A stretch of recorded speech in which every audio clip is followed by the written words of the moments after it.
হোক, আজকের ক্লাসটা শুরু করা যাক। সবাই শুনতে পাচ্ছ আমার কথা? হ্যাঁ স্যার। তোমাদের এই ক্লাসটা ছিল শুক্রবারের ক্লাস। পয়লা বৈশাখের জন্য ওটা চেঞ্জ করা হয়েছিল। তো তোমাদের পড়াচ্ছিলাম বেদান্ত, শঙ্করের বেদান্তটা হয়ে গিয়েছিল। সবাই মোটামুটি পড়েছো যা পড়িয়েছিলাম?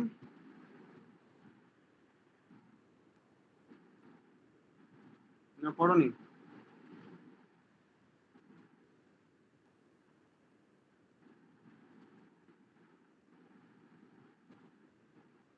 শুনতে পাচ্ছ? হ্যাঁ স্যার, শুনতে পাচ্ছি। পড়েছি স্যার। পড়েছো? অন্যরা কি করেছো? পড়োনি কেন? স্যার পড়েছি। অন্য যারা আছে, ইন্দ্রাণী, বিপ্লব, পূজা, পম্পা, স্যার পড়েছি। তারপরে সঞ্চিতা, সরস্বতী, অনেকেই নেই আজকে। পড়েছো তোমরা? হ্যাঁ স্যার। কি বললেন বুঝতে পারলাম না। বলছি পড়েছো আগে যা পড়ানো হয়েছিল? বেদান্ত? হ্যাঁ স্যার, দেখেছি একটু। আচ্ছা,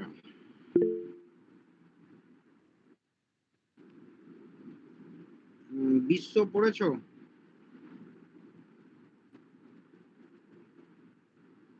বিশ্ব শুনতে পাচ্ছ? বিশ্ব বসির উদ্দিন পরপর আছো। তোমরা পড়েছো? শুনতে পাচ্ছি স্যার। আচ্ছা ঠিক আছে, তাহলে একটু আলোচনা করে নিয়ে যাক। প্রথমে আমাদের আমি যাকে বলতে বলবো সেই বলবে, ঠিক আছে? তো নাহলে সবাই মিলে কথা বললে এখানে সমস্যা হবে। দেখো, আমরা বলেছিলাম জীবের জাগ্রত, স্বপ্ন, সুষুপ্তি ভেদে তিনটে অবস্থা। জাগ্রত অবস্থার জীবের নাম কি বলতো?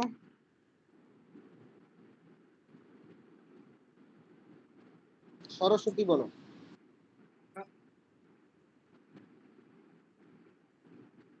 স্যার বিশ্ব। বিশ্ব। আচ্ছা সঞ্চিতা বলো। তারপরেই আছো যে সাবনিক অবস্থার জীব শরীরের নাম কি?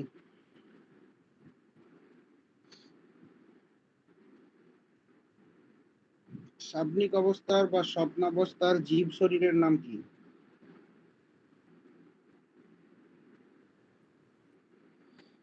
সহেলি বলো, বলতে পারবে?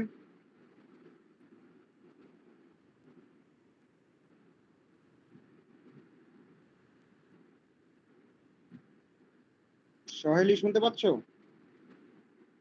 হ্যাঁ স্যার শুনতে পাচ্ছি। বলো। স্যার তৈজস। তৈজস। আর এটা বলো, সুষুপ্তি অবস্থার জীব শরীরের নাম কি? স্যার ওটা প্রাজ্ঞ। প্রাজ্ঞ। এরপর পূজা বলো যে আমাদের তিনটে জীব শরীরের তিন প্রকার, মানে নাম তো আমরা পেলাম, তিন প্রকার যে নাম পেলাম, জাগ্রত, স্বপ্ন, সুষুপ্তি ভেদে তিনটে শরীর, সেই তিনটে শরীরের ভিন্ন ভিন্ন অন্য দিক দিয়ে আর একটা নাম আছে। হ্যাঁ স্যার বলুন। বলো বলো। স্যার যেটা হচ্ছে সুষুপ্তি মানে পাগড়েও, সেটা হচ্ছে কারণ শরীর। আর যেটা সাবনিক তৈজস সেটা সূক্ষ্ম শরীর। আর যেটা জাগ্রত বিশ্ব সেটা স্থূল শরীর, মানে বর্তমানকালীন অবস্থাটা। বাহ, খুব ভালো। এরপর বলো বিপ্লব বলো। বিপ্লব বলো যে জাগ্রত, স্বপ্ন, সুষুপ্তি ভেদে ঈশ্বরের যে তিনটে অবস্থা সেটা বলো। বলো, শুনতে পাচ্ছ?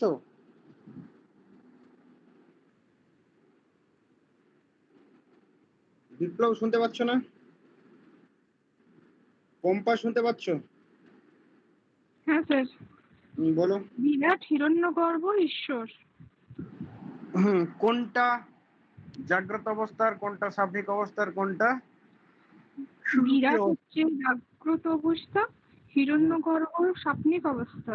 আর ঈশ্বর হচ্ছেন সুষুপ্তি অবস্থা। হুম, ঠিক একইভাবে কোনটাকে কারণ শরীর বলা হয় ঈশ্বরের, কোনটাকে সূক্ষ্ম শরীর, কোনটা স্থূল শরীর, এটা বলো ইন্দ্রাণী। কারণ এটা ইন্দ্রাণী বলো, ইন্দ্রাণী সেনগুপ্ত।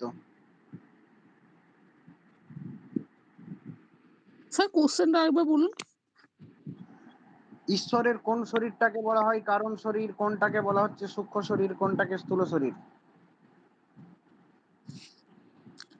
স্থূল শরীর হচ্ছে জাগ্রত, আর স্বপ্নটা হচ্ছে সূক্ষ্ম শরীর, আর সুষুপ্তিটা হচ্ছে কারণ শরীর। একটু গুলিয়ে ফেললে। আমরা বলেছিলাম ঈশ্বর হিরণ্যগর্ভ বিরাট, সুষুপ্তি অবস্থার ঈশ্বরের শরীরটা বলা হচ্ছে কারণ শরীর, যেটাকে বলা হচ্ছে ঈশ্বর, তাই তো। সাবনিক অবস্থার যে শরীর ঈশ্বরের, তার নাম হচ্ছে হিরণ্যগর্ভ, যেটাকে বলা হচ্ছে কি সূক্ষ্ম শরীর। স্থূল শরীর যেটা জাগ্রত অবস্থার শরীর, সেটার নাম কি না বিরাট। বুঝতে পেরেছো? হ্যাঁ স্যার, বুঝতে পেরেছি। হ্যাঁ, এরপর ঠিক আছে, এরপর বিশ্ব বলো। বিশ্ব বলো, আমাদের অদ্বৈত বেদান্ত অনুযায়ী জীব শরীর কত প্রকার ও কি কি? আগের দিন ভালো করে পড়ানো হয়েছে, মনে রাখা উচিত, বলো।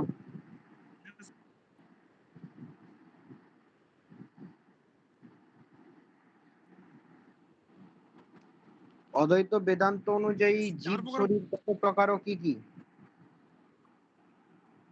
বলো। 4 প্রকার। অন্ডজ, অন্ডজ, উদ্ভিজ, শ্বেদজ, উদ্ভিদজ, আর একটা হচ্ছে স্যার একটা মনে করতে না স্যার। একটা জরায়ুজ, 1 নাম্বার জরায়ুজ। জরায়ুজ প্রাণীরা হচ্ছে সবার উপরে। আমরা দেখো, আমরা গরু, ছাগল, হাঁস, মুরগি, এগুলো জরায়ুজ। অন্ডজ পশু, পশু নয়, পক্ষী আর সরীসৃপ, তারা অন্ডজ। আর স্বেদজ নোংরা জায়গা থেকে যাদের উৎপত্তি, স্যাঁতস্যাঁতে জায়গা থেকে, ভেজা জায়গা থেকে যাদের উৎপত্তি, সেটা হচ্ছে স্বেদজ। উদ্ভিদজ বীজ থেকে যাদের উৎপত্তি। এই 4 প্রকার জীব শরীর কিন্তু অদ্বৈতীরা স্বীকার করে থাকে। ঠিক আছে, আরো বলা হয়েছিল যে আমাদের অজ্ঞান মানে ব্রহ্ম থেকে অজ্ঞান বশত প্রথমেই উৎপন্ন হয় কি বলা হয়েছিল? ব্রহ্ম থেকে অজ্ঞান বা মায়াবশত প্রথমেই কি উৎপন্ন হয়? বশির উদ্দিন। পঞ্চ সূক্ষ্মভূত। হ্যাঁ, পঞ্চ সূক্ষ্মভূত। বাহ। এরপর এই পঞ্চ সূক্ষ্মভূত থেকে দুদিকে দুটো ব্রাঞ্চ করে দেওয়ার কথা হয়েছিল, যে একদিকে উৎপত্তি হচ্ছে কি, আরেক দিকে উৎপত্তি হচ্ছে কি, বলতে পারবে কি? বসিরুদ্দিন বলতে পারবে? স্যার বলো। একদিকে হচ্ছে পঞ্চ স্থূলভূত, আর একদিকে হচ্ছে 17টি অবয়ব বিশিষ্ট সূক্ষ্ম শরীর। বাহ। পঞ্চ একটা স্থূলভূত আর একটাই 17টি অবশিষ্ট সূক্ষ্ম শরীর।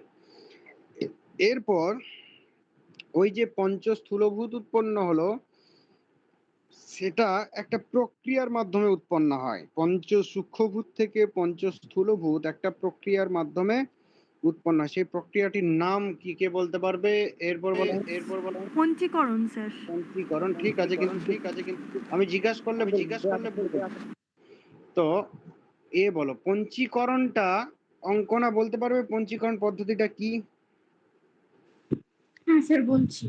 মানে 5টা সূক্ষ্মভূত তৃতীয় তেজ মরুদ বল, তো এটা যখন উৎপত্তি হয় প্রত্যেকটাতেই সবগুলো থাকে, মানে ক্ষিতীয় তেজ মরুদ বল প্রত্যেকটাতেই থাকে, কিন্তু যেটাতে যার প্রাধান্য আছে সেটা সেই স্থূলভূত উৎপন্ন করে। যেমন যাতে ক্ষিতির প্রাধান্য আছে সেটা ক্ষিতি উৎপন্ন করছে, যেটা প্রাধান্য আছে। হ্যাঁ, যেটাতে ক্ষিতির প্রাধান্য থাকে সেটাকে বলা হয় ক্ষিতি স্থূলভূত। যেটাতে অপের প্রাধান্য থাকে, অন্যগুলোর প্রাধান্য কম থাকে, অর্থাৎ অপ্রাধান্য থাকে, তাহলে সেটাকে বলা হচ্ছে অস্থূলভূত। বুঝতে পেরেছো? ঠিক আছে, তুমি বুঝেছো, ব্যাস। এরপর কে বলবে? বিশ্ব হলো ইন্দ্রাণী, বলো তো 17টা অবয়ব বিশিষ্ট যে সূক্ষ্ম শরীর, সেই 17টা অবয়ব কি কি? একটা হচ্ছে পঞ্চ জ্ঞানেন্দ্রিয়, পঞ্চ হুম। কর্মেন্দ্রিয়, পঞ্চপ্রাণ, মন অথবা অহংকার, আর বুদ্ধি অথবা চিত্ত। পম্পা বলতে পারবে? স্যার আরেকবার বলুন। 17টা অবয়ব বিশিষ্ট যে সূক্ষ্ম শরীর, সেই 17টা অবয়ব বলতে পারবে? পঞ্চ জ্ঞানেন্দ্রিয়, পঞ্চ কর্মেন্দ্রিয়, পঞ্চপ্রাণ, মন, বুদ্ধি। এরপর ইন্দ্রাণীর মনে হচ্ছে কিছু একটা প্রবলেম হচ্ছে নেটওয়ার্কের, ভালোই, যাই হোক। এরপর বলো তো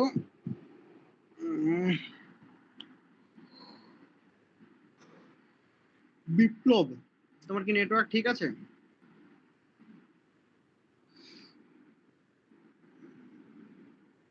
প্রফেসর মানি হিস্ট বিপ্লবী তো?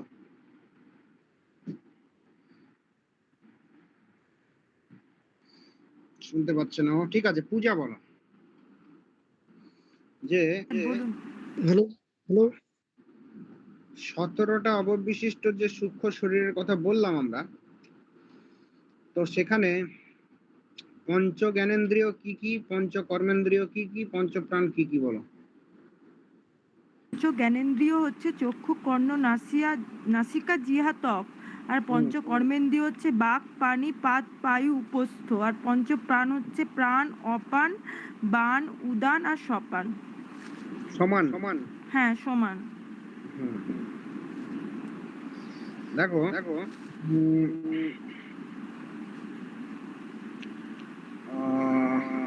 ধরি সাহেলি বলো। আমি বলেছিলাম যে জীব জাগ্রত, স্বপ্ন, সুষুপ্তি ভেদে 3টে শরীর আছে। এই যে আমরা চতুর্বিধ জীব শরীরের কথা বললাম, এই চতুর্বিধ জীব শরীর আসলে জীবের কোন শরীর? স্যার এটা একটু আরেকবার বলুন। চতুর্বিধ যে জীব শরীরের কথা বললাম অদ্বৈত বেদান্ত অনুযায়ী, সেই চতুর্বিধ জীব শরীর জীবের কোন শরীর?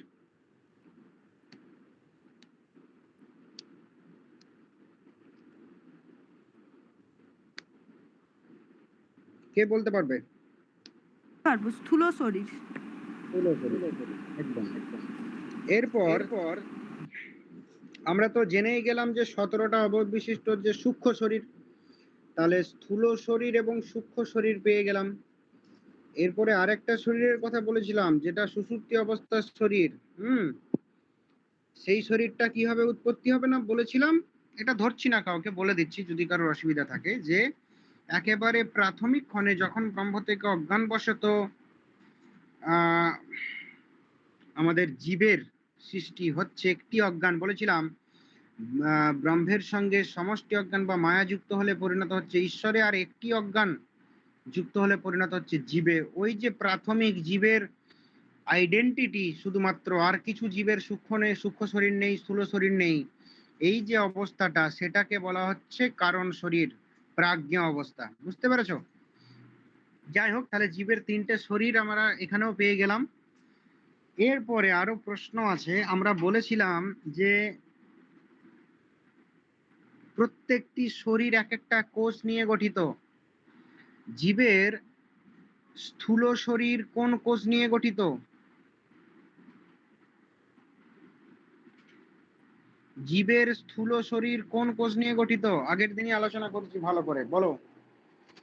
অন্নময় কোষ।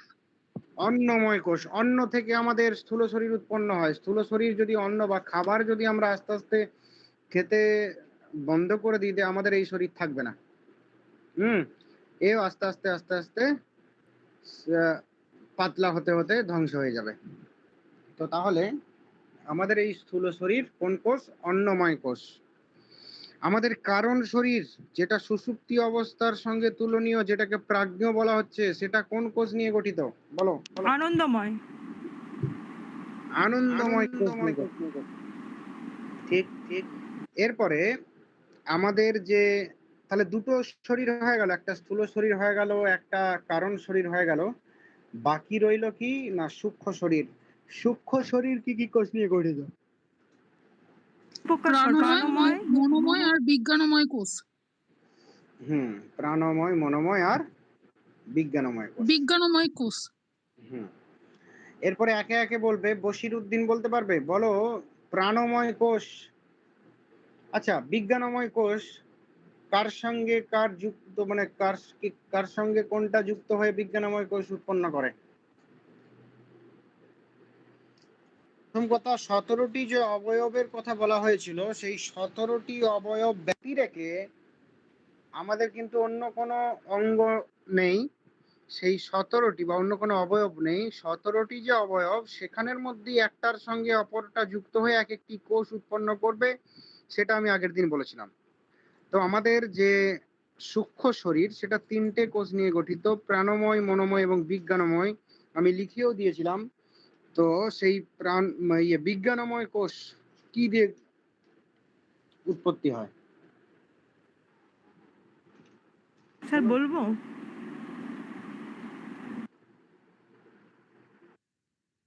হ্যাঁ বলো।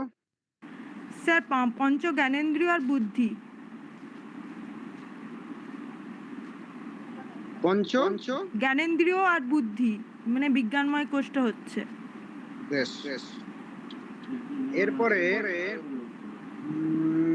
বলো মনোময় কোষ বলো, বলো।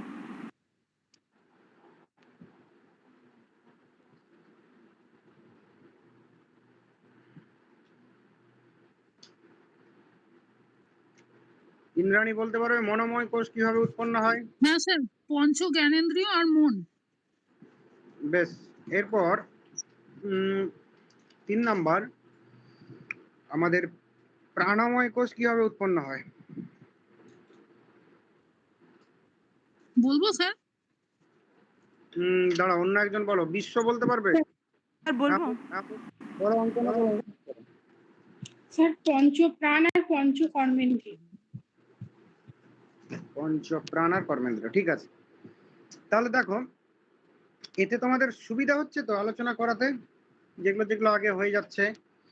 দেখো হ্যাঁ, স্যার। আলোচনা করতে সবচেয়ে বেশি মনে থাকে। এখানে অনেক জন আছো, বিভিন্ন জায়গার থেকে বিভিন্ন জন আছো। তো একটা জিনিস হয়তো কারোর পড়া নেই, শুনে শুনে মনে থেকে যাবে। ওই জন্য আমি আলোচনাগুলো করতে চাইছি ক্লাসের আগে, তো গল্পের মতো মনে থেকে যায় তোমাদের। তাহলে এটা আর আরো কিছু বিষয় ছিল, যে জীব ব্রহ্মের সম্বন্ধ বিষয়েও ছিল আমাদের নেটের সিলেবাসে, যদিও নেই কিন্তু আসতেও পারে। যে আমরা আগের দিন পড়িয়েছিলাম যে জীব এবং ব্রহ্মের সম্বন্ধ অভেদের সম্বন্ধ, আসলে তাদের মধ্যে কোনো পার্থক্য নেই। পার্থক্য তাদের মধ্যে শুধুমাত্র অজ্ঞান, তাই তো?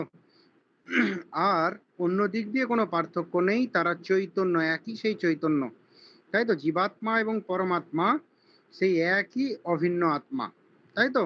পার্থক্য শুধু আমাদের অজ্ঞানত। তো যাই হোক, এই যে জীব ব্রহ্মের অভেদ কোন লক্ষণার দ্বারা প্রতিপন্ন করা যায়, কে বলবে?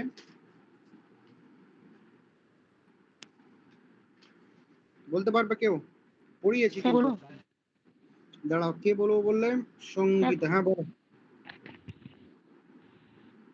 স্যার স্বরূপ লক্ষণের দ্বারা। না, লক্ষণার দ্বারা। কোন লক্ষণার দ্বারা সেটা অন্য প্রসঙ্গ।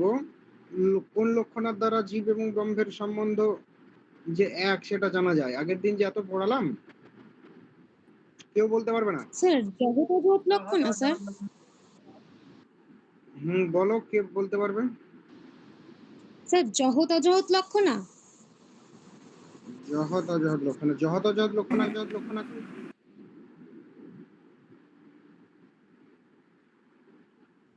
মনে রাখতে হবে, এগুলো মনে থাকছে না তোমাদের।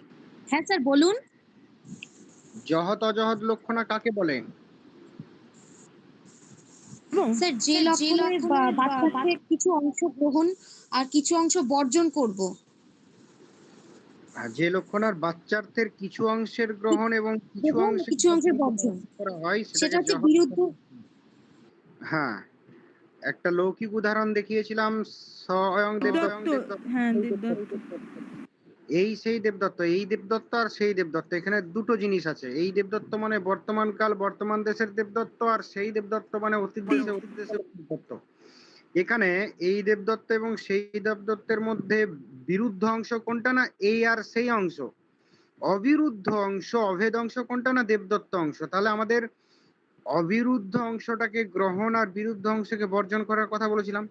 মানে বিরুদ্ধ এই সেইকে যদি বাদ দিয়ে দিই তাহলে পড়ে পড়ে থাকবে কি এক অভিন্ন দেবদত্ত। তাহলে আমাদের দেবদত্তকে চিনতে অসুবিধা হবে না, বুঝতে পারবো সেই এক অভিন্ন দেবদত্ত। শুধু দেশ এবং কালের কারণে তার শরীরটার কিছু পার্থক্য হয়েছে ঠিক কথাই, কিন্তু সে আগের যে দেবদত্ত দেখেছিলাম সেই পার্থক্য কিছু নেই। তো ঠিক একইভাবে আমরা দেখিয়েছিলাম তত্ত্বমসি, তত্ত্বমসি তুমি সেই ব্রহ্ম, তুমি মানে জীবাত্মা অল্পজ্ঞত্ব চৈতন্য, সেই মানে পরমাত্মা সর্বজ্ঞত্ব চৈতন্য। তাহলে অল্পজ্ঞত্ব চৈতন্য আর সর্বজ্ঞত্ব চৈতন্য। তাহলে এখানে অভেদ অংশ কোনটা না চৈতন্য অংশে দ্বারা অভেদ। ভেদ অংশ কোনটা না তোমার কি বলে অল্পজ্ঞত্ব স্বল্পজ্ঞত্ব এই জায়গা, তাই তো অল্পজ্ঞত্ব এই জায়গাটা, এটা কি না এটা ভেদের জায়গা, তাই তো বিরুদ্ধ অংশের জায়গা। তাহলে বিরুদ্ধ অংশকে যদি বাদ দিই আমাদের পড়ে থাকবে কি না শুধুমাত্র চৈতন্য। তাহলে আমরা সেই ভিন্ন চৈতন্য জীব আত্মা এবং পরমাত্মা, আসলে আমাদের মধ্যে কোনো পার্থক্য নেই। এটাও আসতে পারে যে কিসের দ্বারা বোঝা যায় জীব ব্রহ্ম যে অভেদ, যত যত লক্ষণার দ্বারা। যাই হোক, আর আর কি কিছু পড়িয়েছিলাম তোমাদের? অদ্বৈত বেদান্ত মোটামুটি এইগুলোই পড়িয়েছিলাম। আরেকটা কথা যেহেতু আসছে, সঙ্গীতা বলো তো স্বরূপ লক্ষণ কাকে বলে ব্রহ্মের? তোমার ক্লিয়ার নেই জায়গাটা যেমন। লক্ষ্যটি যতকাল থাকবে, লক্ষণটি যদি ততকালই বর্তমান থাকে, তাহলে সেই ধরনের লক্ষণকে বলবো স্বরূপ লক্ষণ। যেমন স্যার একটা উদাহরণ দিয়েছিলেন ব্রহ্মের, সত্যম জ্ঞানম অনন্তম। অনন্তম ব্রহ্ম, ঠিক আছে। তটস্থ লক্ষণ কাকে বলে?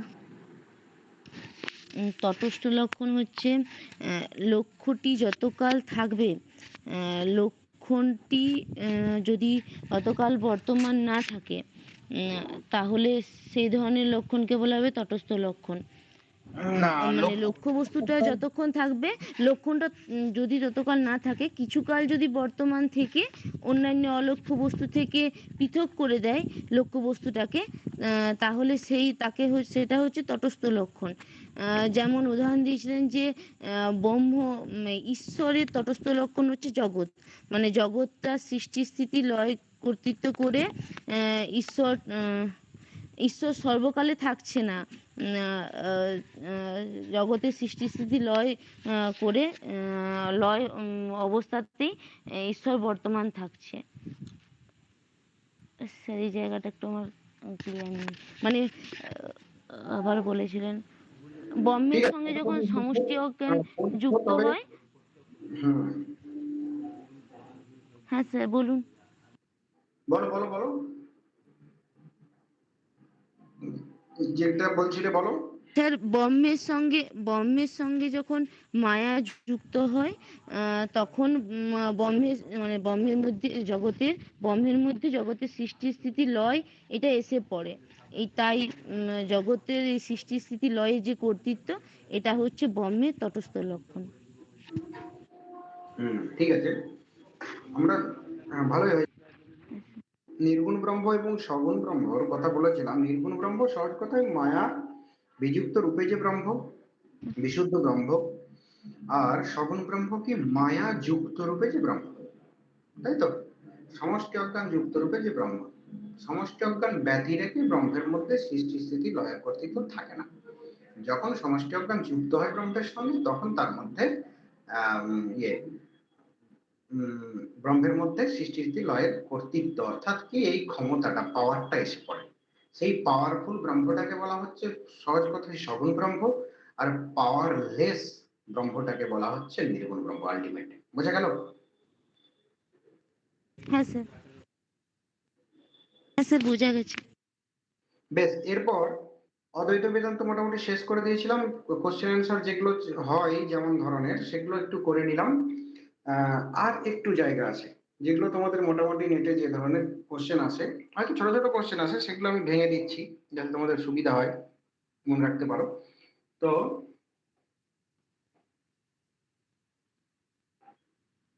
একে একে বলবে। আমাদের ভাষ্য বলেছিলাম যে কিছু আমাদের বাদরায়ণ বেদান্তের তিনটে প্রস্থানের কথা বলেছিলাম। লাস্ট যে প্রস্থান, ন্যায় প্রস্থান, ব্রহ্মসূত্র বা বেদান্ত সূত্র। তো সেই বেদান্ত সূত্রের উপর বিভিন্ন ভাষ্যকার বিভিন্ন সময় বিভিন্ন কমেন্টারি লিখে গেছেন বা বিভিন্ন ভাষ্য লিখে গেছেন। সেই ভাষ্য গ্রন্থ অনুযায়ী বা সেই তার নিজ নিজ ভাষ্য অনুযায়ী নিজের একটা মতের বেদান্ত মতের প্রতিষ্ঠা করেছেন তারা বা প্রচলন করেছেন। তো তাদের ভাষ্যগুলোর নাম এবং কার কি মতবাদ সেটা কিন্তু খুব সহজে, এটা বেসিক বিষয়, কিন্তু এই বেসিকের উপরও কিন্তু কোশ্চেন আসে।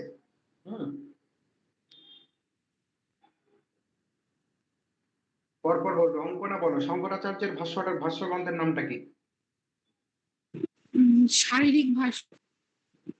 শারীরিক নয়, শারীরক। শারীরিক আলাদা হ্যাঁ, জিনিস। শারীরক। হ্যাঁ হ্যাঁ, শারীরক। বশিরউদ্দিন বলো, রামানুজাচার্যের ভাষ্যটার নাম কি? শ্রীভাষ্য। হ্যাঁ। বিশ্ব বলো, মধ্বাচার্যের ভাষ্যটার নামটা? স্যার মধ্যভাষ্য স্যার। আরেকটা নাম আছে, বলো পারবে? স্যার পূর্ণপ্রজ্ঞ মনে পড়ছে ভাষ্য। না স্যার। পূর্ণপ্রজ্ঞ ভাষ্য। হরি বলো। হ্যাঁ, পূর্ণপ্রজ্ঞ, বর্গের জন্য পূর্ণপ্রজ্ঞ। হরি বলো, নিম্বাকের ভাষ্যটার নাম কি? বেদান্ত পারিজাত সৌরভ। ইন্দ্রাণী বলো, বল্লভাচার্যের ভাষ্যটার নাম কি? চটপট বলো। পম্পা বলতে পারবে?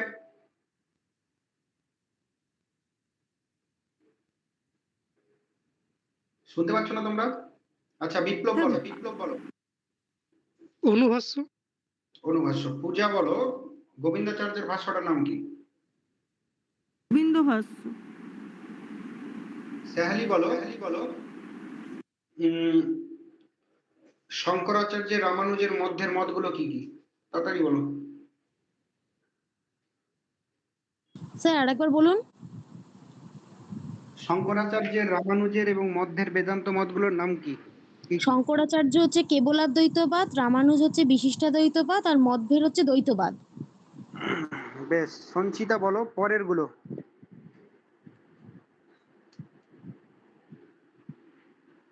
নিম্বাকাচার্যের মতটা কি, বল্লভাচার্যের মতটা কি, আর গোবিন্দাচার্যের মতটা কি?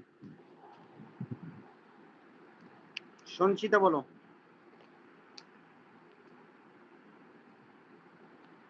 সঙ্গীতা বলতে পারবে? সঙ্গীতা শুনতে পাচ্ছ না?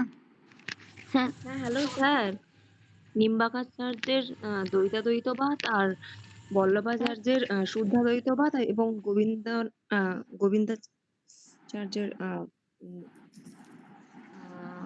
গোবিন্দাচার্যের মতটা সঙ্গীতা বলতে পারবে? অচিন্ত ভেদাভেদবাদ। অচিন্ত ভেদাভেদ। অচিন্ত্য ভেদাভেদবাদ। ঠিক আছে। এরপর এগুলো তো গেল মোটামুটি সবই হলো। ঠিক আছে, তোমাদের সঙ্গীতা আর সরস্বতী বাকি রইলে আমি পরে জিজ্ঞাসা করছি। আর কিছু বিষয় তোমাদের বলে দিই, তারপরে মধ্যের মতটা ঢুকছি। এগুলো নোটস করবে। যে আমাদের বেদান্তে প্রথম দিকে বলেছিলাম যদিও, যে শুধুমাত্র অদ্বৈত বেদান্ত ব্যতিরেকে যত সকল বেদান্ত সম্প্রদায় আছে তারা সবাই কিন্তু কোনো না কোনো ভাবে দ্বৈতবাদী। অদ্বৈত বেদান্ত ছাড়া, অর্থাৎ শঙ্করাচার্যের শুদ্ধাদ্বৈতবাদ ছাড়া অপর সকল বেদান্ত মতবাদী হলো কোনো না কোনো ভাবে দ্বৈতবাদী বা ভেদবাদী, তাই তো? তাহলে আমরা বেদান্তকে একদিক দিয়ে ভাগ করতে পারি কি? অদ্বৈতবাদ এবং দ্বৈতবাদ। অদ্বৈতবাদ কোনটা? না শঙ্করাচার্যের কেবলাদ্বৈতবাদ বা শুদ্ধাদ্বৈতবাদ, শুদ্ধাদ্বৈত ভুল বলছি, কেবলাদ্বৈতবাদ। আর শঙ্করাচার্যের কেবলাদ্বৈতবাদ বা অদ্বৈতবাদ ছাড়া অপর যে 5টা সম্প্রদায়, তারা সবাই কিন্তু দ্বৈতবাদী বা ভেদবাদী, তাই তো? এইটা একটা লিখে নাও, এটা একটা মনে রেখো। আরেকটা দিক দিয়ে বেদান্তকে দুটো ভাগে ভাগ করা হয়, কি না একটা জ্ঞানবাদী আর একটা কর্মবাদী। অদ্বৈতবাদীরা, এই কোশ্চেনটাও এসেছে নেটে, তো অদ্বৈতবাদীরা শুধুমাত্র জ্ঞানবাদী, অদ্বৈতবাদীরা শুধুমাত্র জ্ঞানবাদী সম্প্রদায়, জ্ঞানবাদী বেদান্ত সম্প্রদায়।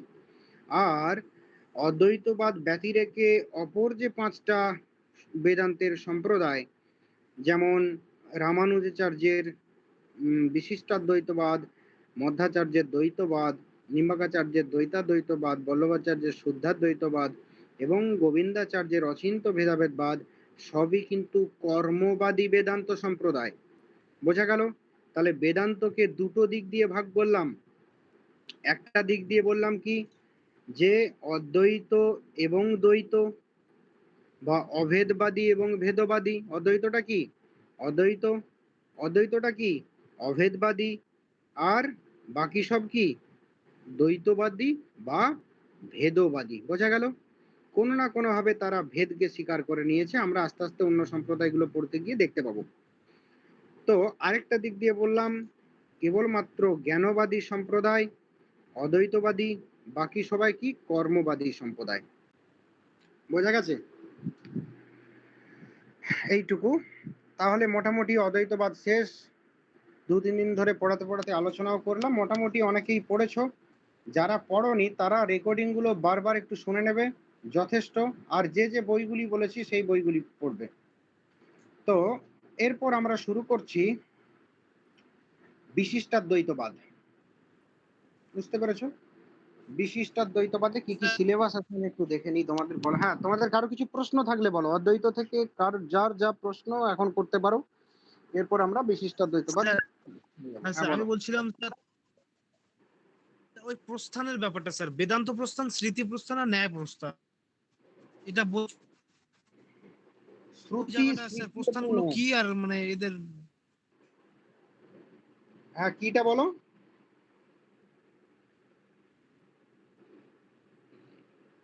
শ্রুতি যে স্মৃতি ব্যাপার এবং ন্যায়।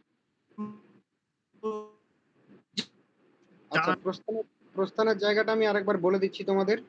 তুমি মনে হয় ওই ক্লাসটাই ছিল না, কিন্তু তবু আমি রিপিট করেছি অন্য ক্লাসে। এখানে সগুণ ব্রহ্ম আছে, রিফিউটেশন অফ মায়া আছে। রিফিউটেশন অফ মায়াটা পরের দিন পড়াতে হবে, এটা অনেকটা বড় আছে। অপ্রত্যক্ষ সিদ্ধি আছে, পরিণামবাদ আছে, জীব ভক্তি প্রপত্তি আছে, আর ব্রহ্ম পরিণামবাদ সৎ খ্যাতি আছে। ঠিক আছে, ঠিক আছে। আজকে কিছুটা হবে, কাল মানে পরের দিনে বিশিষ্টাদ্বৈত শেষ হবে। তো আমি এখানে প্রস্থানটা তোমাদের বলে দিচ্ছি। প্রস্থান হচ্ছে প্রস্তীয়তে জ্ঞেয়তে অনেন ইতি প্রস্থানম। যার দ্বারা ব্রহ্মাত্মৈক্য লাভ হয় তাকে বলা হয় প্রস্থান। ব্রহ্মাত্মৈক্য লাভ হয়, এই প্রশ্ন উঠছে কেন? না, বেদান্ত, বেদের অন্ত, উপনিষদ, সেই উপনিষদের প্রতিপাদ্য বিষয়টাই কি? না জীব ব্রহ্ম অভেদ। আসলে আমরা ব্রহ্মের সঙ্গে আমাদের কোনো পার্থক্য নেই, তাই তো? তো তাহলে কি না ব্রহ্মের সঙ্গে একত্ব, ব্রহ্মাত্মৈক্যের কথাই কিন্তু বলা হচ্ছে মূল প্রতিপাদ্য বিষয়, মূল কথা কি না জীব ব্রহ্মের একত্ব। জীব ব্রহ্ম যে এক, সে কথা বলা উপনিষদের বক্তব্য। আমরা বলেছিলাম যে শুধুমাত্র উপনিষদই বেদান্ত নয়, উপনিষদের উপর নির্ভর করে পরবর্তী ক্ষেত্রে যে সকল গ্রন্থ লিপিবদ্ধ করা হয়েছে সকল কিছুকেই বলা হয় বেদান্ত। সেই দিক দিয়ে আমাদের বেদান্তের আলোচনাটাকে 3টে সারিতে, 3টে বাস্কেটে পুরে দেওয়া হয়েছে। সহজ কথায় 3টে ভাবে, 3টে রোতে আলোচনা করা হয়েছে। সেই এক একটি রো হলো এক একটি প্রস্থান বেদান্তের, তাই তো? আলোচনার শৈলী বলা যেতে পারে, তাই তো? একটাতে কি হয়েছে, যেটাকে বলা হচ্ছে শ্রুতি প্রস্থান, যেখানে শুধুমাত্র উপনিষদেরই আলোচনা করা হয়েছে, সেটাকে বলা হচ্ছে শ্রুতি প্রস্থান।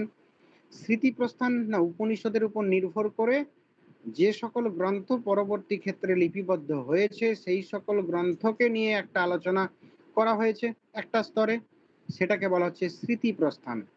আরেকটা প্রস্থান হলো ন্যায় প্রস্থান, যেখানে শুধুমাত্র উপনিষদের, সেটাকে বলা হয় যে উপনিষদের তাই তো, উপনিষদের সারাংশ।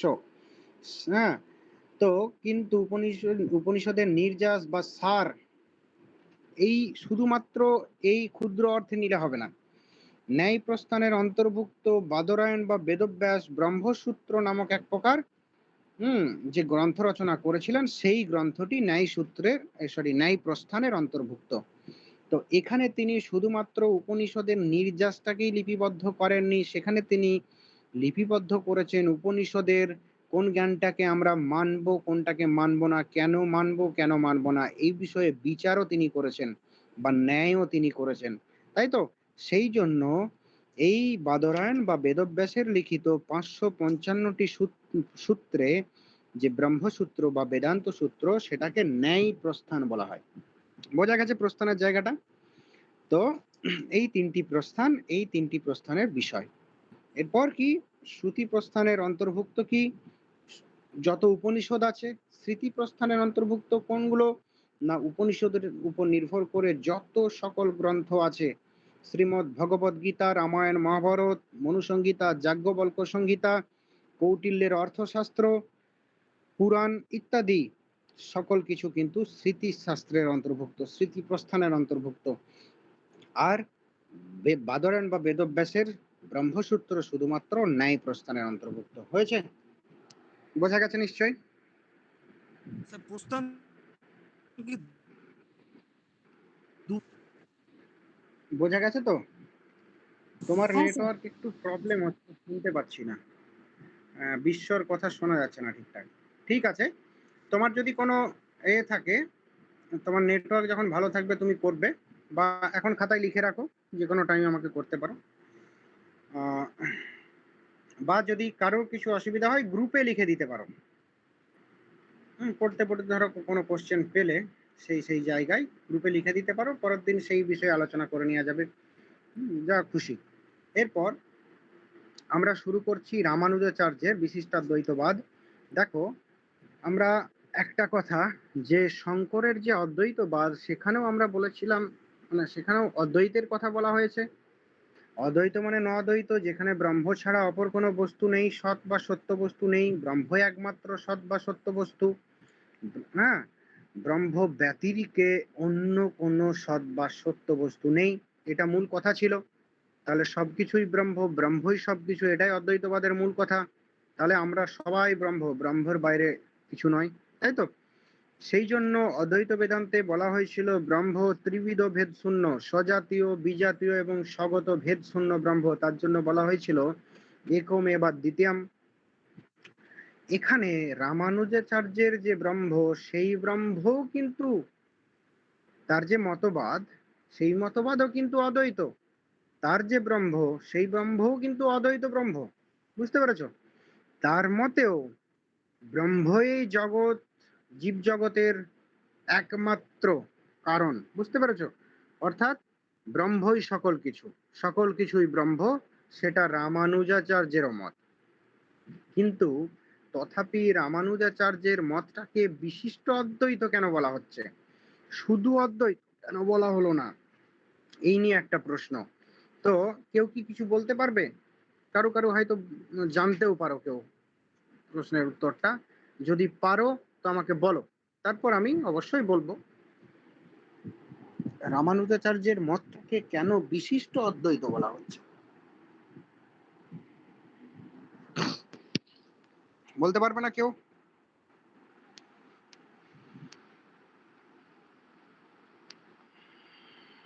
বেশ, দেখো,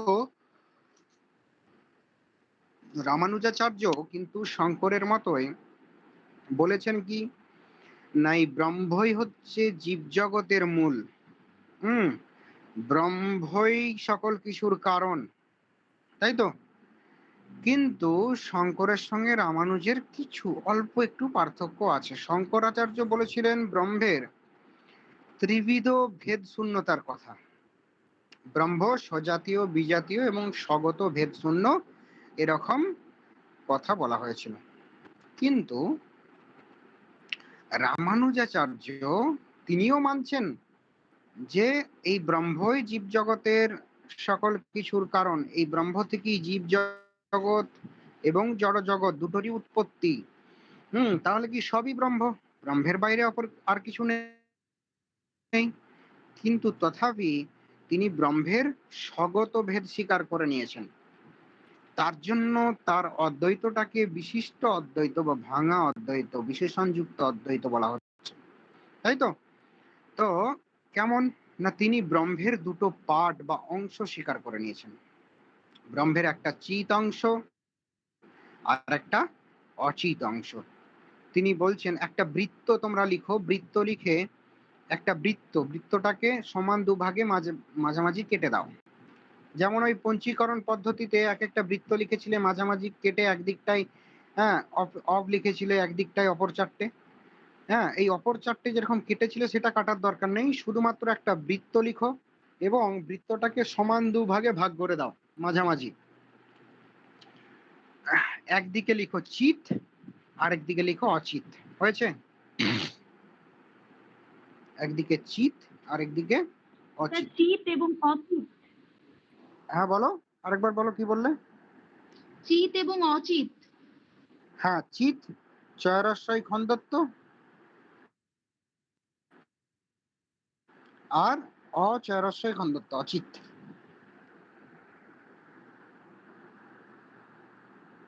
চিত এবং অচিত, একদিকে চিত একদিকে অচিত। এটা বোঝাতে চাইলাম কি না, শঙ্করাচার্যের বেলায় কিন্তু আমরা দেখেছিলাম শঙ্করের ব্রহ্মে এরকম পার্ট বা কোনো অংশ ছিল না। তার ব্রহ্ম ছিল স্বজাতীয়, বিজাতীয় এবং স্বগত ভেদ শূন্য ব্রহ্ম। কিন্তু আমরা রামানুজের বেদান্তে এসে দেখতে পাচ্ছি ব্রহ্ম একটা ভেদ যুক্ত। শঙ্করের মতোই রামানুজের ব্রহ্ম স্বজাতীয় ভেদ শূন্য, বিজাতীয় ভেদ শূন্য, কিন্তু শঙ্করাচার্যের ব্রহ্ম ছিল স্বগত ভেদ শূন্য, কিন্তু রামানুজাচার্যের ব্রহ্ম হলো কি স্বগত ভেদ যুক্ত। তাই তো?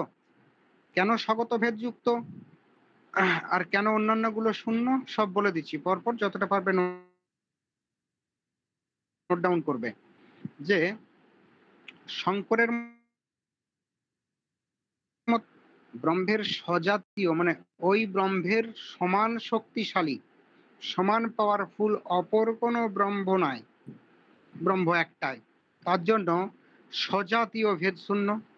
বিজাতীয় ভেদ শূন্য কি না, শঙ্করের মতো রামানুজও স্বীকার করে কি ব্রহ্মের থেকে ক্ষুদ্র বা বৃহৎ বা কম শক্তিশালী বা বেশি শক্তিশালী এরকম কোনো ব্রহ্ম বা অন্য কোনো বস্তু নাই। তার জন্য ব্রহ্ম বিজাতীয় ভেদ শূন্য। 3 নম্বরে আসছে শঙ্করাচার্য স্বীকার করেছিল স্বগত ভেদ শূন্যতা মানে শূন্য ব্রহ্ম, কিন্তু রামানুজাচার্য স্বগত ভেদ স্বীকার করে ফেলছেন ব্রহ্মের। আমরা বলেছিলাম স্বগত ভেদ কোনটা না, কোনো বস্তুর তার নিজের বিভিন্ন অংশের বা অঙ্গ প্রত্যঙ্গের মধ্যে পারস্পরিক যে ভেদ তাকে বলা হয় স্বগত ভেদ। তাই তো? রামানুজাচার্য এখানে ব্রহ্মের স্বগত ভেদ স্বীকার করে ফেলছেন। কি করে স্বগত ভেদ স্বীকার করে ফেলছেন না, ব্রহ্মের চিত এবং অচিত দুটো পার্ট বা অংশ স্বীকারের মাধ্যমে ব্রহ্মের স্বগত ভেদ স্বীকার করে ফেলছেন। বোঝা গেল? তাহলে রামানুজের ব্রহ্ম কিন্তু অদ্বৈত, মানে কি ব্রহ্ম ব্যতিরিক্ত অপর কোনো সত্তা নাই। এই জগৎ সংসার মানে জীব জগৎ বলো জড় জগৎ বলো সবই ব্রহ্ম থেকে উৎপত্তি, তাই তো? সেই দিক থেকে অদ্বৈত। কিন্তু তিনি ব্রহ্মের দুটো পার্ট স্বীকার করে ফেলছেন, একটা হলো চিত পার্ট, একটা অচিত পার্ট। চিত পার্ট থেকে তৈরি হচ্ছে আমাদের এই জীব জগৎ, মানে জীবেরা, আমরা অর্থাৎ জীবেদের উৎপত্তি কোথা থেকে, ব্রহ্মের চিত অংশ থেকে। আর এই যে ইটকাট বালি পাথরের যে জড় জগৎ, সেই জড় জগতের উৎপত্তি হয়েছে ব্রহ্মের অচিত পার্ট থেকে, অচিত অংশ থেকে। তাহলে ব্রহ্মের মধ্যে, ব্রহ্মের নিজের মধ্যে দুটো পার্ট বা অংশ স্বীকার করে ফেললেন, তাই তো? তার জন্য তার ব্রহ্ম কি স্বগত ভেদ যুক্ত, মানে স্বজাতীয় বিজাতীয় ভেদ শূন্য হলেও স্বগত ভেদযুক্ত, তার জন্য তার বেদান্তকে বলা হয় বিশিষ্ট অদ্বৈত, সমান সমান বিশিষ্টাদ্বৈত। বোঝা গেল এই পর্যন্ত? বিশিষ্টাদ্বৈত কেন বলা হয়, কারো প্রশ্ন থাকতে পারে, তাই তো? আশা করছি ক্লিয়ার। কারো কিছু প্রবলেম আছে? না স্যার। এরপরে দেখো, আমাদের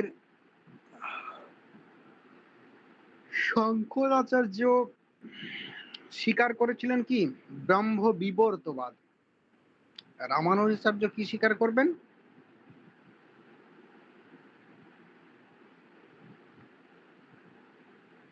কি পরিণামবাদ না পরিণামবাদ স্যার। বিবর্তবাদ? পরিণামবাদ। ব্রহ্ম পরিণামবাদ। পরিণামবাদ। হ্যাঁ। কেন পরিণামবাদ স্বীকার করবেন? দেখো, এখান থেকেই ডিরাইভ হয়ে যাচ্ছে, এখান থেকেই জানা যাচ্ছে যে ব্রহ্মের দুটো অংশ, চিৎ এবং অচিৎ।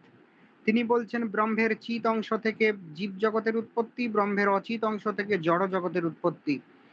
তাহলে তার মতে আমাদের জীব জগৎ হচ্ছে চিৎ অংশের পরিণাম, আর জড় জগৎ হচ্ছে অচিৎ অংশের পরিণাম। ঠিক আছে? জীব জগৎ হচ্ছে চিৎ অংশের পরিণাম, আর জড় জগৎ কি? অচিৎ অংশের পরিণাম। বুঝতে পেরেছো? আর অদ্বৈত বেদান্তে আমরা দেখেছিলাম কি, তারা কিন্তু কার্যকারণ সম্পর্কে তারা কিন্তু বিবর্তবাদ স্বীকার করেছিল। তাদের যে জীব জগৎ, তাই তো, সেটা কি ব্রহ্মের পরিণাম নয়, ব্রহ্মের বিবর্ত। কি জন্য? মিথ্যা মায়াবশত বিবর্তিত হচ্ছে, তাই তো, মানে অবভাসিত হচ্ছে মাত্র মায়াবশত। মায়া দূরীভূত হলে সবই দূরীভূত হয়ে যায়। কিন্তু রামানুজাচার্য মায়া মানছেন না। মায়ার বিরুদ্ধে তার যুক্তিও আমরা পড়বো পরের দিন। 7টা অনুপপত্তি আছে যে তিনি শঙ্করের মায়াটাকে মানছেন না। তিনি এই জীব জগৎ এবং জড় জগৎকেও সৎ বলছেন। বুঝতে পেরেছো? অপ্রত্যক্ষ সিদ্ধির কথা আসবে এখান থেকে, যে এই যে জীব জগৎ এবং জড় জগৎ, এটা কিন্তু তিনি শঙ্করের মতো মিথ্যা বলছেন না, তিনি এটাকেও সত্য বলছেন। কেন সত্য বলছেন? না, যেহেতু ব্রহ্ম থেকেই ডাইরেক্ট আসছে, ব্রহ্মের পরিণাম যেহেতু। বুঝতে পেরেছো? তো পরিণামবাদীরা কি বলেন? যে কার্য এবং কারণ, তাই তো, কার্যটা কারণের পরিণাম। কেমন পরিণাম? না, যেমন আমরা মৃত্তিকার চাই থেকে আমরা ঘট, সরা, প্রদীপ, মাটির হাঁড়ি ইত্যাদি তৈরি করি, তাহলে সেই ঘট, সরা, প্রদীপ এগুলো কি? এগুলো ওই মৃত্তিকা চায়ের পরিণাম। বা সোনার গহনা, সোনার চাইকে কেটে বা গলিয়ে আমরা সেখান থেকে সুন্দর সুন্দর গহনা তৈরি করতে পারি। সেই গহনাগুলো সেই স্বর্ণখণ্ডের বা স্বর্ণপিণ্ডের কি পরিণাম আমরা বলি। ঠিক একইভাবে রামানুজাচার্য কি বলছেন? এই যে জগৎ, অর্থাৎ জীব জগৎ এবং জড় জগৎ, সবই কি ব্রহ্মের পরিণাম। বুঝতে পেরেছো? সবই ব্রহ্মের পরিণাম, তাই তো। ব্রহ্ম থেকেই এই সকল কিছুর উৎপত্তি। কিন্তু এই জীব জগৎ, এটা ব্রহ্মের চিত অংশের পরিণাম বা চিত অংশ থেকে উৎপত্তি হয়েছে। আর জড় জগৎ, এটা ব্রহ্মের অচিত অংশের পরিণাম বা অচিত অংশ থেকে উৎপত্তি হয়েছে। বোঝা গেছে? এই পর্যন্ত কারো কিছু প্রবলেম হয়েছে? এরপরে আরো কথায় আসি, যে আমাদের এই যে অপ্রত্যক্ষ সিদ্ধি একটা সম্বন্ধ আছে, যে আমাদের এই জীব জগৎ জড় জগতের সঙ্গে ব্রহ্মের সম্বন্ধটা কেমন। না, অপ্রত্যক্ষ সিদ্ধি সম্বন্ধ, অপ্রত্যক্ষ সিদ্ধির সম্বন্ধ। মানে এগুলো কি? আমরা শঙ্করের মতো আমরা একেবারে বলে দিচ্ছি না যে জীব কি ব্রহ্মের সঙ্গে অভিন্ন অভেদ, তাই তো। রামানুজাচার্য বলছেন যে এই জীব জগৎ বা জড় জগৎ ব্রহ্মের পরিণাম, ঠিক কথায়। হ্যাঁ, ব্রহ্মের চিত অংশ থেকে জীব জগতের উৎপত্তি এবং ব্রহ্মের অচিত অংশ থেকে জড় জগতের উৎপত্তি, তাহলে এগুলো সবই কি ব্রহ্মের পরিণাম? ঠিক কথাই, কিন্তু তা বলে এই নয় যে এই জীবজগৎ এবং জড়জগৎ আর ব্রহ্মের মধ্যে কোনো পার্থক্য নাই, তারা অভেদ। এটা কিন্তু রামানুজ বলে না। হ্যাঁ, যেমন আমরা দেখবে একটা স্বর্ণপিণ্ড এবং তার গহনা এবং মৃত্তিকা পিণ্ড বা মৃত্তিকার তাল এবং মৃত্তিকা থেকে উৎপন্ন সরা ঘট ইত্যাদির মধ্যে যেমন আমাদের কি একটা পার্থক্য তো থাকেই। এক ঠিক কথাই, হ্যাঁ, পরিণাম এখানেও মাটি আছে আসলে, কিন্তু প্রথমের যে মৃত্তিকার তাল বা চাই সেখানে কিন্তু এরকম আকার ছিল না ঘটসরার, সেই ঘটসরার আকার এখানে হয়েছে, তাই তো? আবার স্বর্ণের মধ্যেও তাই, স্বর্ণের বিস্কিট বা স্বর্ণের চায়ের মধ্যে এই সুন্দর ডিজাইন ছিল না, সেটা হয়েছে। তাহলে কিছুটা একটা পার্থক্য তো কিছু তো আছেই, তাই তো? স্বর্ণ এবং স্বর্ণের গহনা, মৃত্তিকা এবং মৃত্তিকার আসবাবপত্র বা জিনিসপত্র, কিছু পার্থক্য আছেই। তো সেই অল্প কিছু পার্থক্য কিন্তু রামানুজ স্বীকার করে নিচ্ছেন, একেবারে শঙ্করের মতো এই জীবের সঙ্গে ব্রহ্মের অভেদের কথা বলছেন না। তাহলে তার মতে কি, জীবটা যদিও চিত অংশ থেকে উৎপত্তি হয়েছে ব্রহ্মের এবং জগৎটা অচিত অংশ থেকে উৎপত্তি হয়েছে, তাহলে জীব এবং জগতের সঙ্গে, হ্যাঁ, ব্রহ্মের যে সম্বন্ধ সেটাকে তিনি নাম দিচ্ছেন কি, অপ্রত্যক্ষ সিদ্ধির সম্বন্ধ। অপ্রত্যক্ষ সিদ্ধি, এটাও নেটে বারবার আসে, অপ্রত্যক্ষ সিদ্ধির সম্বন্ধটা কি, বুঝতে পেরেছো? এরপর তোমাদের আরো কিছু জিনিস আছে, মায়ার এবার জায়গাটা। বলুন এটা সম্বন্ধটা কি, মানে কি বললেন আরেকবার সম্বন্ধটা বলুন। অপ্রত্যক্ষ সিদ্ধি, অপ্রত্যক্ষ সিদ্ধি,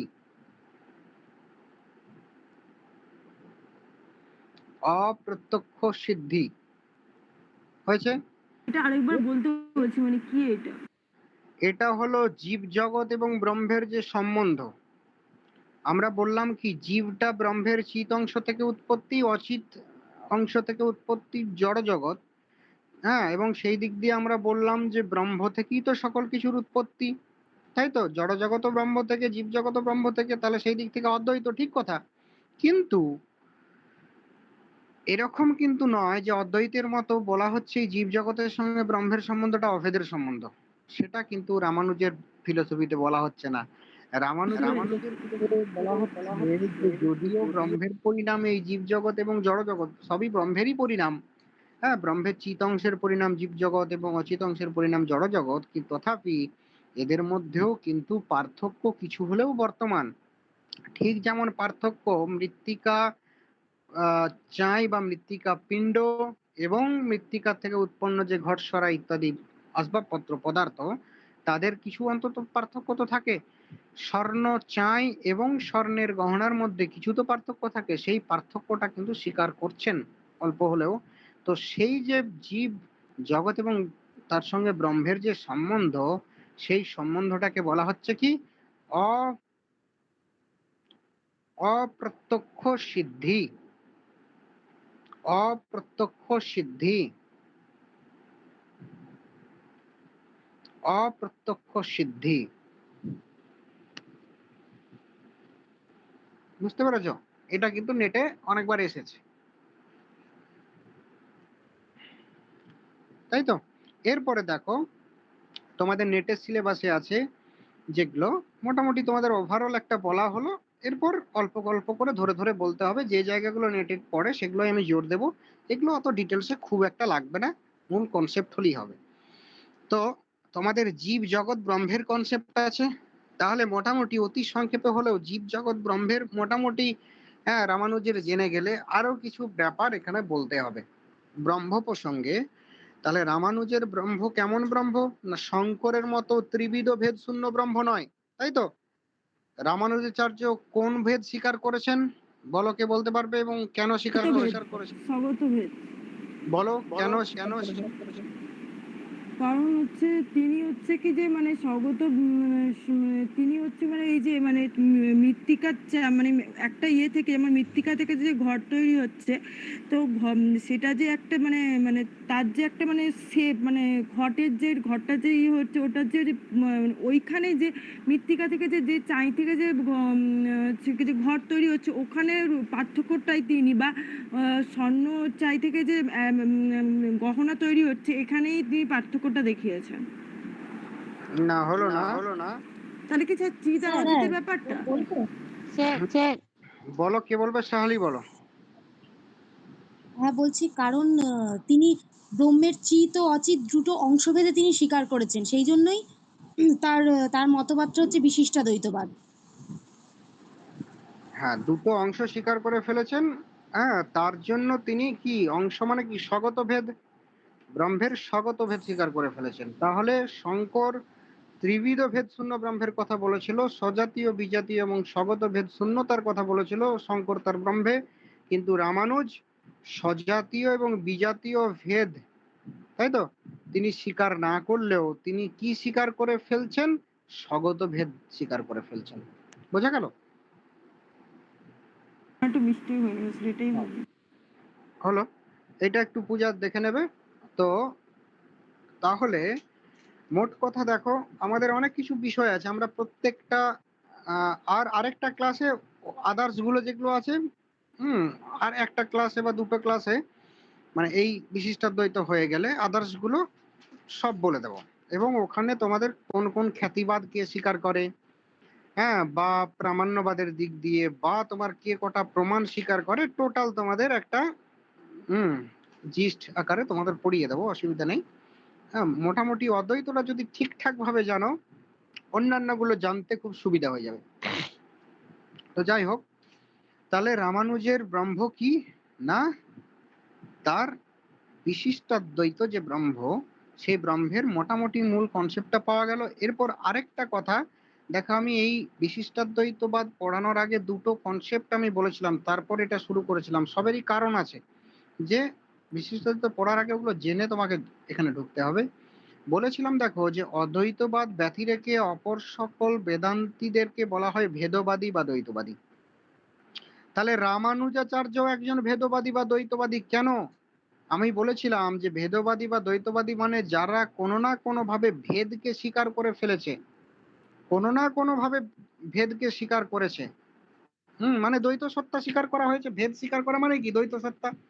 দেখো এখানেও বিশিষ্টাদ্বৈতবাদী রামানুজ কি করছেন, দেখো ব্রহ্মের স্বগত ভেদ স্বীকার করে ফেলেছেন, মানে কি দ্বৈত সত্তার কথা স্বীকার। আরেকটা জিনিস, এই যে জীব জগৎ এবং ব্রহ্ম, এদের মধ্যেও দ্বৈত সত্তা স্বীকার করে ফেলেছেন। একেবারে অভেদ্য তিনি বলছেন না, তিনি অপ্রত্যক্ষ সিদ্ধির সম্বন্ধ বলছেন, কিছু হলেও পার্থক্যের কথা বলছেন। মানে কি দেখো রামানুজ পার্থক্যটা আমি গুলিয়ে দিয়েছিলাম, যেটা আপনি বললেন মানে ওটা আমি দ্বৈতবাদী বা ভেদবাদী, বুঝতে পেরেছো? আরেকটা কথা প্রসঙ্গ আরেকটা আসবে এখানে, যে আরেকটা কি বললাম, যে অদ্বৈতবাদীরা একমাত্র জ্ঞানবাদী সম্প্রদায়, অদ্বৈতবাদী ব্যতি রেখে অপর সকল সম্প্রদায়ই হলো কি ভক্তিবাদী সম্প্রদায় বা কর্মবাদী সম্প্রদায়। কিন্তু একমাত্র জ্ঞানবাদী সম্প্রদায় হচ্ছে অদ্বৈতবাদী, বাকি সবাই কর্মবাদী না বলে ভক্তিবাদী বলো, ভক্তির মধ্যেই কর্মটা চলে আসবে, ভক্তিবাদী সম্প্রদায়। তো তাহলে রামানুজাচার্য কিন্তু একেবারে জ্ঞানবাদী সম্প্রদায় নয়, তিনি হলেন কি ভক্তিবাদী সম্প্রদায়, ভক্তিবাদী বেদান্তি সম্প্রদায়। যে কোনো ভক্তিবাদী বেদান্তি সম্প্রদায়ের মূল বৈশিষ্ট্য হলো কি না, সেটা বলছি আগে, অদ্বৈতের বৈশিষ্ট্যটা বলে দিই। অদ্বৈতের বৈশিষ্ট্য কি, ব্রহ্মজ্ঞান হলে মানে ব্রহ্মজ্ঞান হবে কি করে না, তুমি যদি যথার্থ জ্ঞানী ব্যক্তি হও, বুঝতে পেরেছো? যথার্থ যদি জ্ঞানী ব্যক্তি হও, যথার্থ ভাবে যদি ব্রহ্মকে জানতে পারো, তবে তিনি ব্রহ্মজ্ঞানী ব্যক্তি এবং তিনি ব্রহ্ম কি প্রাপ্ত হবেন, তিনি ব্রহ্মের মধ্যেই লীন হয়ে যাবেন। হুম ব্রহ্মজ্ঞ ব্রহ্মৈব ভবতি, এরকম একটা কথা আছে, দেখবে যে ব্রহ্মজ্ঞ ব্যক্তি ব্রহ্মই হয়ে যান। এই যে কনসেপ্ট, এটা একমাত্র অদ্বৈত বেদান্তেই আছে। অদ্বৈত বেদান্ত ব্যতি রেখে অপর কোনো সম্প্রদায়ে এই কনসেপ্ট নেই। অন্যান্য অদ্বৈত ব্যতি রেখে অন্যান্য সকল বেদান্তি সম্প্রদায়ের সম্প্রদায় কি? ভক্তিবাদী সম্প্রদায়। ভক্তিবাদী মানে কি? অদ্বৈতে দেখবে সবাই সমান, তাই তো? নদ্বৈত অদ্বৈত সবই এক সত্তা, কিন্তু যে কোনো দ্বৈতবাদী বা ভেদবাদী সম্প্রদায়েই কিন্তু উচ্চ নিচ ভেদ আছে। ওখানে বলা হয় ভগবান বিষ্ণু, ভগবান শিব, ভগবান হ্যাঁ কৃষ্ণ, হ্যাঁ বিভিন্ন জায়গায় বিভিন্ন দর্শনে একজন একজন হ্যাঁ আলটিমেট সর্বজ্ঞ ঈশ্বরের কথা কল্পনা করা হয় বা ঈশ্বরকে মানা হয়। কোথাও বিষ্ণু, তাই তো, কোথাও কৃষ্ণ, তাই তো, এরকম মানা হয়। তো মোট কথা যাই মানা হোক না কেন, নামটা যাই দেওয়া হোক না কেন, তারা কি? সগুণ ব্রহ্মবাদী। যে কোনো ভেদবাদী সম্প্রদায়, ভেদবাদী বেদান্তি সম্প্রদায় মানে কি? তারা সগুণ ব্রহ্মবাদী, তাই তো, ঈশ্বরবাদী। আর অদ্বৈতরা কি? নির্গুণ ব্রহ্মবাদী। বুঝতে পেরেছো? তো সগুণ ব্রহ্ম এবারে বিভিন্ন বেদান্তে বিভিন্ন নাম আছে, সগুণ ঈশ্বরের ভিন্ন ভিন্ন নাম দিয়েছে। তো তাহলে এখানে কি বললাম? একটা উচ্চ নিচ ভেদাভেদ কিন্তু আছে। ঈশ্বর হলেন সবার উপরে। যে কোনো ভেদবাদী বা দ্বৈতবাদী সম্প্রদায়ের মূল কথা কি? ঈশ্বর বা ভগবান হলেন সবার উপরে। আমরা মানুষেরা তার সেবক, তার সেবক। মানে এখানে জীব ব্রহ্মের সম্বন্ধটা কেমন? না সেব্য সেবকের ভাব। জীব ব্রহ্মের সম্বন্ধটা কেমন? সেব্য সেবকের ভাব। বোঝা গেল? সেব্য সেবক ভাব। তো আমাদের এই যে ঈশ্বর, তিনি কি? আলটিমেট, তিনি সর্বজ্ঞ, তিনি সর্বশক্তিমান, তিনি সকল কিছুর কারণ, তাই তো? সকল কিছুর চাবিকাঠি তার কাছে আছে, এরকম একটা কনসেপ্ট, যিনি যা খুশি করতে পারেন। আর আমরা কি? আমরা অল্পজ্ঞ, অল্প শক্তিমান, তাই তো? আমরা ক্ষুদ্র বুদ্ধি সম্পন্ন, তাই তো? আমাদের ক্রিয়া ক্ষমতাও অল্প, তাই তো? আমরা কি? আমরা ভগবানের সেবা করতে পারি। সেই সেবাতে ভগবান সন্তুষ্ট হয়ে, ঈশ্বর সন্তুষ্ট, যদি মানে যদি তাকে সন্তুষ্ট করা যায়, আমরা করতে পারি ভালো করে সেবা করে, তাহলে সে সন্তুষ্ট হয়ে আমাদের কি করতে পারে? আমাদের যদি অনুগ্রহ করে, কৃপা করে, তাহলে কি হবে? কৃপা করে যদি সে তার নিজের কাছে টেনে নেয়, তার পদতলে ঠাঁই দেয়, তবেই সেটাই আমাদের মুক্তি এদের মতে। বোঝা গেল? তাহলে অদ্বৈতবাদীদের সঙ্গে ভেদবাদীদের পার্থক্য বুঝতে পেরেছো? অদ্বৈতবাদীদের মধ্যে মতে আলটিমেট হলো কি? ব্রহ্ম, নির্গুণ ব্রহ্ম। এদের মতে আলটিমেট হলো সগুণ ব্রহ্ম, তাই তো? সগুণ ব্রহ্ম তাদের মতে সবার উপরে। সেই এই জগতের সৃষ্টি স্থিতি লয়ের কারণ, তার কাছে এই জগতের সবকিছুর চাবিকাঠি যেন তার কাছে। বুঝতে পেরেছো? আমরা কি মানুষ, অল্পজ্ঞ ক্ষুদ্র ক্ষুদ্র মানুষ, আমরা কি করতে পারি? আমরা বড়জোর সেই ঈশ্বরকে আমরা একটু সেবা করতে পারি, তাই তো? সেই সেবাতে যদি সন্তুষ্ট হয়ে সে কি করে? না যদি অনুগ্রহ করে, কৃপা করে, আমাদের উপর কৃপা বর্ষণ করে, এবং কৃপা করে যদি তাদের পদতলে নিজেদেরকে ঠাঁই দেয়, তাই তো, সেক্ষেত্রে কি হবে? সেটাই হলো আমাদের মুক্তি, তাই তো? আমরা তখন তার কাছাকাছি যেতে পারবো, তার পদতলে বসে, তার পদতলে থেকে আমরা সারা জীবন সেবা করে যেতে পারবো। এটাই হচ্ছে আমাদের মুক্তির কনসেপ্ট ভেদবাদীদের মতে। বোঝা গেল কনসেপ্টটা কতটা আলাদা অদ্বৈতীদের সঙ্গে যে কোনো ভেদবাদী? এই যে ভেদবাদী কনসেপ্টটা বললাম, এটা কিন্তু অদ্বৈত বাদ দিয়ে অপর সকল ভেদবাদে চলে যাবে, সেম কনসেপ্ট। বুঝতে পেরেছো? তো তাহলে এদের মতে ব্রহ্ম কেমন? না রামানুজাচার্য দু একটা কথা বলেছেন যে এই ব্যাপারে সব ভেদবাদীরা এক। রামানুজ যেমন এক, মধ্য সেরকম এক, নিম্বাক এক, সবাই এক, এই দিকে সবাই এক। কিছু কিছু বিষয়ে পার্থক্য আবার আছে। রামানুজাচার্য যেমন ব্রহ্মের বা সগুণ ব্রহ্ম, এদের মতে ব্রহ্ম মানেই হচ্ছে সগুণ ব্রহ্ম বা ঈশ্বর। বুঝতে পেরেছো? অদ্বৈত মতে ব্রহ্ম মানেই নির্গুণ ব্রহ্ম, তাই তো? তো এই যে ব্রহ্মের কথা বললাম, এই ব্রহ্ম অর্থাৎ কি? সগুণ ব্রহ্ম রামানুজের মতে। এই সগুণ ব্রহ্ম বলছেন, দু একটা কথার কথা বললাম, যে কথা বলেছেন, দু একটা কি বলবো বিশেষণ দিয়েছেন, যে এই ব্রহ্ম বা বিষ্ণু, তাই তো, হরি বলেছে, হরি বা বিষ্ণু। তো এই হরি বা বিষ্ণু তিনি কেমন, না বলছে করুণা ঘন কৃপা সিন্ধু। তিনি কেমন করুণা ঘন কৃপা সিন্ধু। তিনি করুণা ঘন মানে তার মধ্যে করুণা প্রচুর, কৃপা সিন্ধু প্রচুর, কৃপার সাগর তিনি, তাই তো। মানে যে কোনো বিষয়ে আমাদের কৃপা করেন, তাই তো, করুণা করেন। কেমন না, তাকে এখানে দেখো ওই কনসেপ্টটা নিহিত যে তাকে যদি ঠিকঠাক সেবা করা যায়, সেবাতে সন্তুষ্ট করা যায়, তাহলে কিন্তু তিনি কৃপা করেন, দয়া করেন, করুণা করেন, দিয়ে কি করেন, তার নিজের পদতলে ঠাঁই দেন ভক্তকে। আমরা হলাম ভক্ত প্রত্যেকে, তাই তো। তো ভক্তকে তার পদতলে, তার কাছে ঠাঁই দেন। এটাই হচ্ছে কি যে কোনো দ্বৈতবাদী বা ভেদবাদী সম্প্রদায়ের মধ্যে মুক্তি। এরপর বিভিন্ন মুক্তি নিয়ে পার্থক্য আছে। কেউ বলেন সাযুজ্য, কেউ বলেন শালক্য, কেউ বলেন শালুক্য, কেউ বলেন সামীপ্য, কেউ বলেন সারূপ্য। তো পার্থক্য আছে, সেগুলো পরে বলবো টোটালটা হয়ে গেলে কে কোনটা স্বীকার করে। তো মোট কথা হচ্ছে এটা, ভেদবাদীদের কনসেপ্ট হলো এটা। আর রামানুজের যেটা ঈশ্বর সম্পর্কিত, যে তিনি ঈশ্বরকে কি বলেছেন, করুণা ঘন কৃপা সিন্ধু, সেটা কিন্তু অন্য কোনো সম্প্রদায় বলেননি। এই গেল মোটামুটি অল্প কথায় রামানুজের ঈশ্বরের কনসেপ্ট, তাই তো। এখানে আর ব্রহ্ম বলছি না, কেননা ব্রহ্ম মানেই কিন্তু ভেদবাদীদের মতে ঈশ্বর বা সগুণ ব্রহ্ম। দাদা, হ্যাঁ বলো।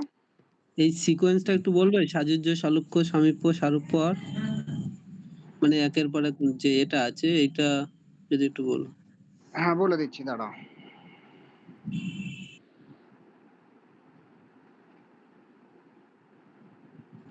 লিখো সাযুজ্য,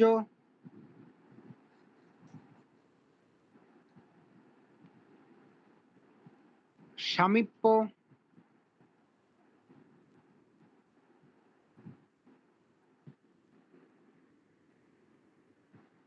শালক্য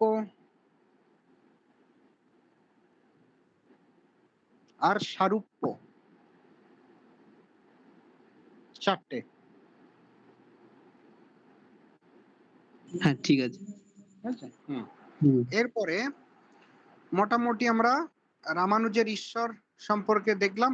রেকর্ডিংটা বারবার শুনবে, পরের দিন যার যা অসুবিধা বলবে, আলোচনা করব প্রথমে, তারপর আবার আমাদের বাকি থাকবে এখানে ওই বিশেষ করে মায়ার জায়গাটা, বিশিষ্টাদ্বৈতবাদে মানে অদ্বৈতের মায়াবাদ খণ্ডন, এই জায়গাটা বাকি থাকবে, ওটা পরের দিন পড়াবো। আর বাকি যা যদি কিছু মনে পড়ে বিশিষ্টাদ্বৈতবাদ থেকে যে এটা এটা পড়ানো উচিত, সেগুলো পড়িয়ে দেবো।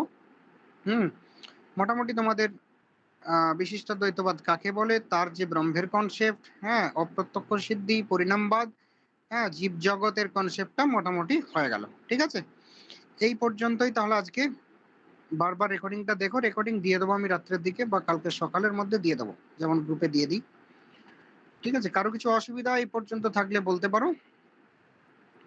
কারো কিছু অসুবিধা আছে? স্যার বলছি যে রামানুজের মতে ব্রহ্মই হচ্ছে ঈশ্বর, আর তারা ঈশ্বরকে ভক্তি রূপে দেখছে, মানে বিষ্ণু, ভগবান বিষ্ণুকে তারা বলছেন ঈশ্বর বলতে।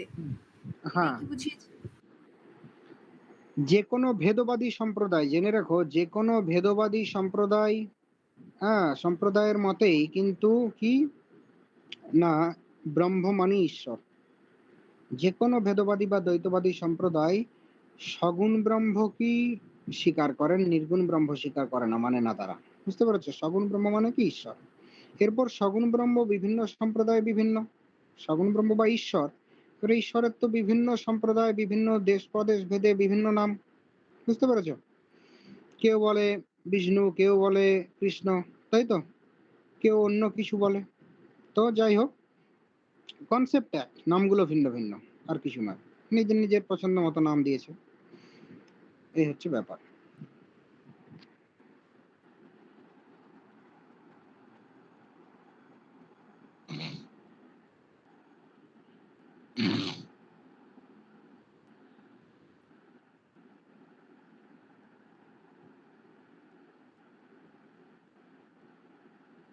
ঠিক আছে, আজকে এই পর্যন্তই তাহলে। হ্যাঁ দাদা। ঠিক আছে।